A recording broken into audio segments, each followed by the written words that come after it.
എറണാകുളം അങ്കമാലി അതിരൂപതയിലെ കുർബാന തർക്കത്തിൽ അൾത്താരയിൽ കയറി കയ്യൂക്ക് കാണിക്കുന്നത് പതിവാകുകയാണ്.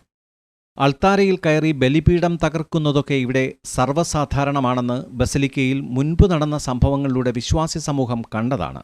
അതിനാൽ ഒരപേക്ഷ മാത്രം.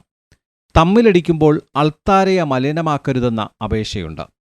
കുറെ കാലമായി അൾത്താരയെ മലിനമാക്കുന്ന പ്രവൃത്തികൾ തുടർന്നിട്ടും സഭ കാണിക്കുന്ന നിസ്സംഗതയ്ക്ക് ഇനിയും ഇത് തുടർന്നാൽ വലിയ വില കൊടുക്കേണ്ടി വരും. ഇതെല്ലാം കാണുന്ന പൊതുസമൂഹം ഇപ്പോൾ തന്നെ കത്തോലിക്കാ സഭയിലെ തമ്മിലടി അത് സർവ്വസാധാരണമാണെന്ന് പറഞ്ഞു തുടങ്ങിയിരിക്കുന്നു.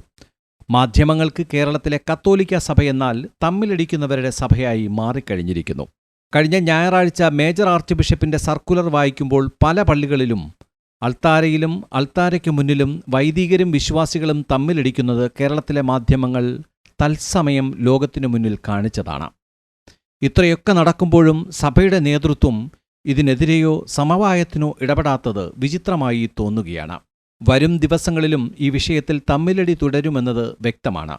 ഇവിടെ കത്തോലിക്കർ വീണ്ടും കരിവാരി തേക്കപ്പെടുന്നു എന്ന് ഓർമ്മിക്കുന്നത് നന്നാണ്. ഇനിയെങ്കിലും പരിപാവനമായ അൾത്താരയെ സംഘർഷങ്ങളിൽ നിന്ന് ഒഴിവാക്കി വിശ്വാസി സമൂഹത്തോട് നീതി കാട്ടുമെന്ന് പ്രതീക്ഷിക്കട്ടെ. സമാധാനമായി ഈ വിശ്വാസത്തെ നെഞ്ചോട് ചേർക്കുന്ന വലിയൊരു സമൂഹം ഇവിടെ ഉണ്ടെന്ന് സൂചിപ്പിക്കട്ടെ. Vox News bureau, Kochi.